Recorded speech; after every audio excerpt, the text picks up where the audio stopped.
Grading didn't just change Pokemon cards, it created an entire new economy.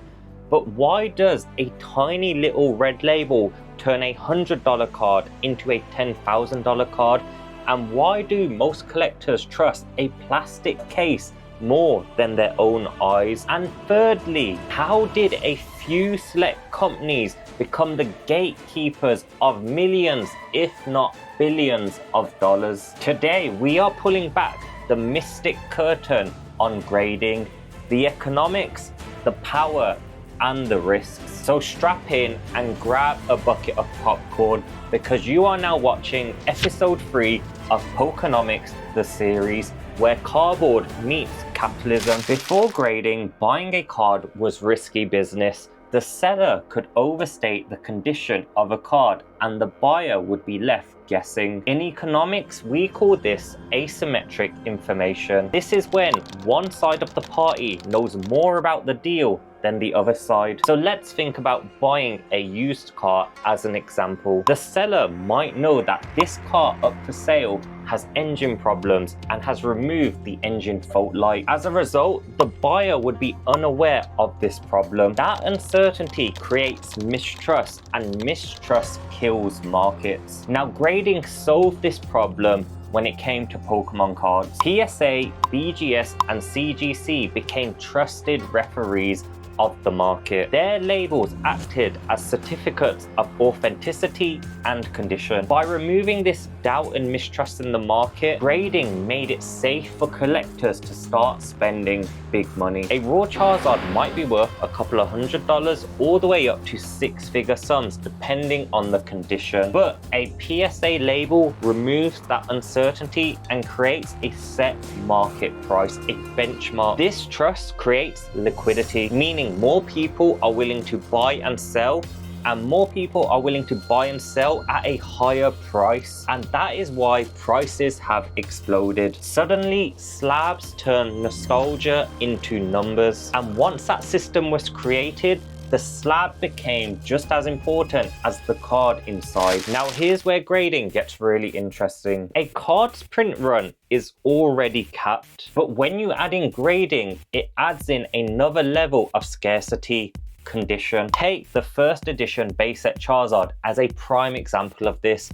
Thousands of copies of this card exist, but only 120 PSA 10s exist in the world. That means demand then concentrates on a tiny slice of the pie. And this is what economists call tiered markets. The same card exists in PSA 5, 6, 7, 8, 9, 10, but the value curve is not linear, it's not one for one. So what does that mean? Well, a PSA 10 card could sell for $250,000, but a PSA 9 might only sell for $25,000. That one grade difference creates a differential of 10x. And when you think about it visually, these cards to the human eye are like for like, they are the same. So you're technically buying the same card. But what we have here is scarcity stacked on top of scarcity. But grading isn't just about the condition, it's also about human psychology. So why do people chase PSA 10s over PSA 9s despite the lack of visual difference? Well, it all comes down to perfection bias. Humans love the idea of owning something that is perfect, even if that difference is microscopic. A PSA 10 isn't just a card, it's the perfect version of the card. And that taps into our deep emotional wiring. On top of that, we also have status signaling. Owning a PSA 10 tells the world, I have what most of the population can't. And this is the same psychology behind luxury goods. I buy Gucci because he can't afford Gucci. I have a private plate because he can't afford a private plate. The label matters just as much, if not more, than the product. And even the slabs themselves can carry physical weight, no pun intended. A raw card feels fragile, but a graded card, it feels official. It feels like it has weight behind it. It's almost like the card has graduated into a new and higher league, and that psychological reassurance adds value, even if the cardboard inside is exactly the same. So part of the premium of PSA slabs, I keep saying PSA,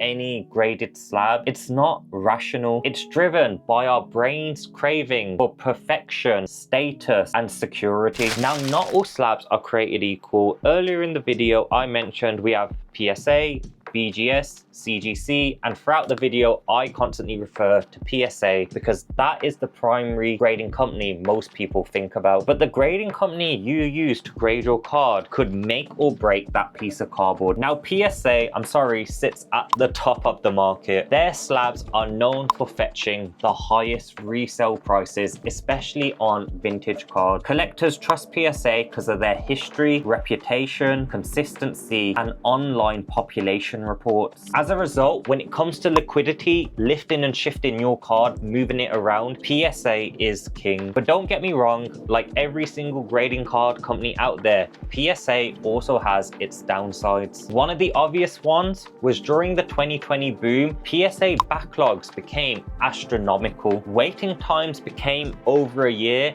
and fees also surged. This pushed a lot of collectors away from PSA, seeking alternatives such as BGS, CGC, and even Ace grading, which is gaining a lot of traction not just in the UK but worldwide. Even today, PSA wait times and premium pricing can frustrate collectors, still pushing away collectors to this day. Now, BGS, also referred to as Beckett, is known for its subgrades, so stating the edges, corners, surface, and centering all in that label. And if you're lucky enough to secure that black label BGS 10, where every single 4 of those categories is ranked a 10, the price of that card can often outperform a PSA 10 card. But outside the black label, Beckett's influence on the Pokemon market has cooled in recent years. With recent struggles over senior leadership spilling over into the market and declining submission rates, people are beginning to question the longevity of BGS. But to me, there's no denying a BGS slab, to be fair, does feel more premium than that PSA slab. And then we have CGC, the newcomer. I say newcomer, obviously we now have Ace grading, which is the true newcomer, but we won't go into Ace just because of how new it still is. Now, CGC offer faster turnaround times and cheaper grading, and this made them popular as an alternative to PSA, especially during the 2020 boom. Their grading is known for being super strict, especially on modern Pokemon cards. And CGC also has that historic background because they've been in the comic book grading game for a long time. So they're not exactly a newcomer itself because they've been in the industry for a while, just looking at a different market. Unfortunately, CGC's reputation took a massive hit this year when they validated some fake Pokemon cards. This led to a lot of controversy, and their reputation for me is never going to be the same again. And this should just remind everyone on how fragile reputation is in this market. So the choice of a grading card company, it's not just cosmetic, it is an economic decision, because the same card could sell for thousands more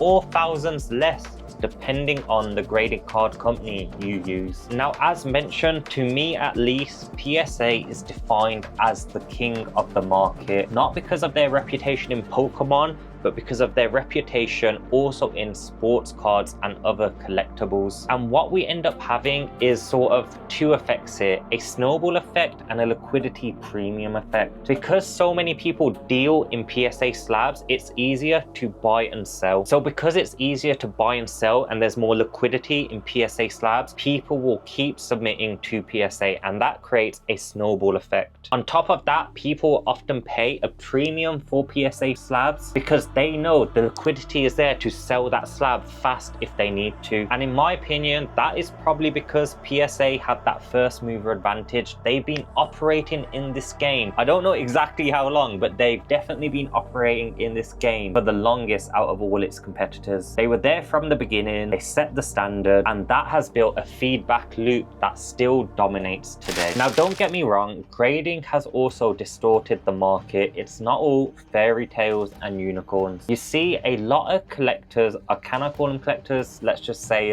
flippers. A lot of flippers grade to flip. That means they chase PSA 10s for pure profit, and that speculation can inflate asset values beyond fundamentals. We've already covered this in episode 1, and I'm going to give you a new example that has been playing out quite often in recent times. You see, when a new Pokemon set drops, the chase cards are immediately sent to PSA for that grade 2 flip profit opportunity. Now, because PSA backlogs can be so huge, the first PSA 10s to hit the market often get sold at overinflated values, and this is because people think the supply of that PSA 10 is super low and super rare. But as PSA works through the backlog of submitted cards, more PSA 10s enter the market and prices begin to crash pretty rapidly. There is also a second problem here which not many people talk about, which is what we call the principal agent problem. You see, we rely on these grading companies to act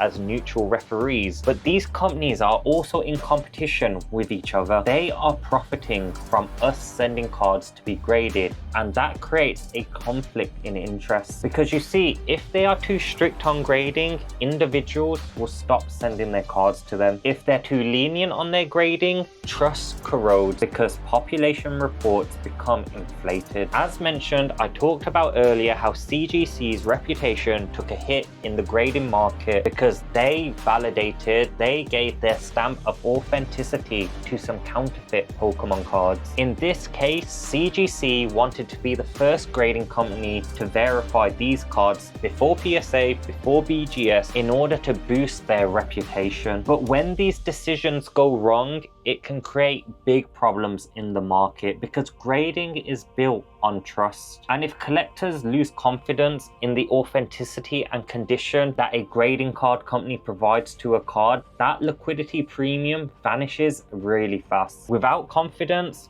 PSA just becomes another slab, BGS loses its mystic powers, and a CGC 10 just becomes another piece of cardboard. In short, there could be a bigger problem in play here, which is for another video. But when the referees' incentives don't align with the players, the game itself can completely break down. But there's no denying grading has turned the Pokemon hobby into a financial system, a money market. Scarcity, psychology, and brand trust has reshaped the market in a way that benefits some people but has priced others out. But remember, that slab does not create value out of thin air. Value is created out of community trust, and that trust can change in an instant. Thanks for watching episode 3 of Pokéconomics, where cardboard meets capitalism. This has been Grading Economics, and if you're wondering, yes, there will be an episode 4 where we will be covering vintage versus modern. And if you do want to stick around, why don't you check out these 2 videos here? I'll just point around so you can just have a look while the videos are on screen.